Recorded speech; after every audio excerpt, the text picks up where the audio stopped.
Dan lain perkataan bahawa kalau orang berkata bahawa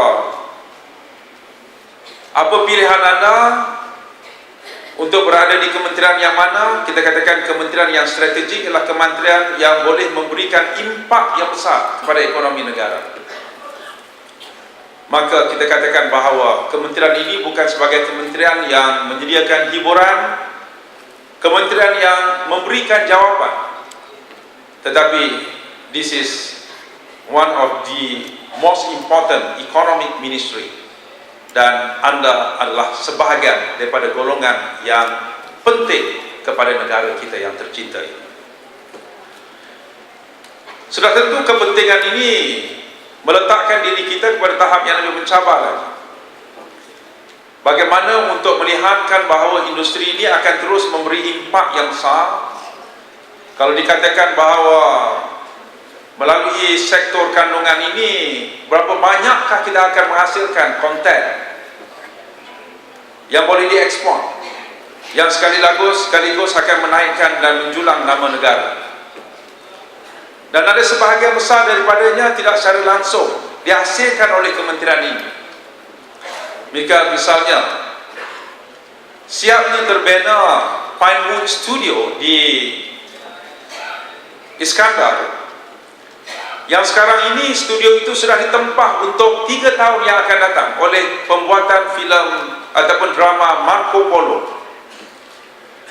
yang telah membawa 149 juta ringgit pelaburan daripada luar, yang memberikan pendapatan yang beratus-ratus orang dan memberikan peluang pekerjaan yang lebih ramai lagi. Pelakon, penjaga kamera, pembawa lampunya, artisan di kalangan tukang kayu dan sebagainya. Dan ini adalah sebahagian daripada dasar kita. Bagaimana sekiranya CIMB mengaturkan perlawanan golf PGA Klasik 4 hari di kelab golf terbuka-muka yang disiarkan di seluruh dunia, impaknya perlu dikuantifikasikan. Apakah pulangan yang diperoleh oleh negara melalui pengiklanan, di samping orang melihat bahawa indahnya Malaysia, amannya Malaysia, dan keupayaan dalam negara kita ini untuk menganjurkan sesuatu yang besar seperti itu. Ini adalah kesan daripada sektor penyiaran yang kita adalah sebahagian daripadanya. Sebab itu,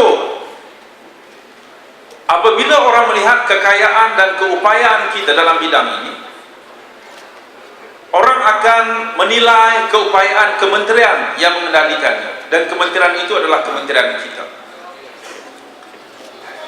Maka ia juga menuntut kepada cabaran kepada kita semua bahawa di masa yang akan datang, sekiranya kita sendiri menganjurkan apa-apa yang berkaitan dengan kementerian kita yang diamanahkan untuk negara, apakah ianya mencapai tahap standard yang diperlukan?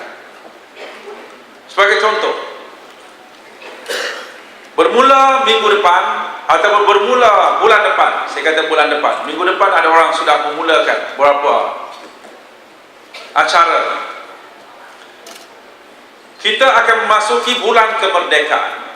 Bulan kemerdekaan ialah satu bulan yang besar yang begitu bermakna pada kita semua. Dan kementerian yang dipertanggungjawabkan untuk menghidupkan kemerdekaan, semangat kemerdekaan ini ialah kementerian kita, KKMN. Tadi telah diperdengarkan satu lagu yang menjadi sebahagian lagu yang akan didendangkan banyak kali, termasuk lagu Suliman, Allahyarham Suliman Haji Arsyad, warisan yang bermula lagunya "Di Sini Lahirnya Sebuah Cinta", yang kita petik untuk disemaikan sebagai tema sambutan bulan kemerdekaan Malaysia. Di sini lahirnya sebuah cinta. Ianya diharapkan akan bukan sebagai tema-tema biasa, tema yang boleh menikam kalbu, yang boleh menyatukan, yang boleh menyemarakkan semangat patriotisme, semangat kenegaraan, semangat kecintaan dan perdamaian, semangat sayang yang amat sangat kepada negara kita ini. Dan sambutan kali ini dia akan lihat dalam konteks yang berbeza, bukan sekadar ada hari kita lancarkan jalur Gemilang dan selepas itu kita tunggu 31 Ogos perarakan, dan kita tunggu pada 16 September Hari Malaysia. Tetapi ia bermula dengan upacara doa untuk Malaysia di Dataran Merdeka pada tanggal 15 hari bulan. Dijangkakan 100,000 orang akan berhimpun di sana. 16 hari bulan pelancaran jalur Gemilang di Putrajaya, dan kita ingin merubah seluruh Putrajaya dengan gantungan jalur Gemilang yang tersusun, bukan atas usaha dan inisiatif bagi yang rajin diletak, bagi yang tidak rajin tidak perlu. Tetapi kita akan menyusun Putrajaya, mencorakkan Putrajaya dengan kaedah pemasangan Putrajaya, pemasangan bendera jalur Gemilang di Putrajaya, kerana tidak ada satu bangunan pun, tidak dibenarkan satu unit pun yang tertinggal, kerana kita ingin menjadikan Putrajaya sebagai model superstructure dari segi penghayatan jalur Gemilang ini. Tidak ada makna kalau kita buat seperti tahun lepas, kita pergi ke Kedah, lepas itu kita tidak tahu selepas hari pelancaran berapa rumah yang menggantungkan bendera ini. Terpaksa kita ulang, kita rayu dan sebagainya. Tetapi kali ini kita mulakan dengan Putrajaya, kerana Putrajaya ialah kota pentadbiran. Putrajaya, semua unit-unit rumah pangsanya, quartersnya adalah dihuni oleh sebahagian besar daripada penjawat kerajaan, penjawat jawatan kerajaan. Kalau penjawat jawatan kerajaan sendiri dianggap malu untuk menggantungkan dengan cara yang tersusun dan indah, siapa lagi yang ingin mencontohi kita?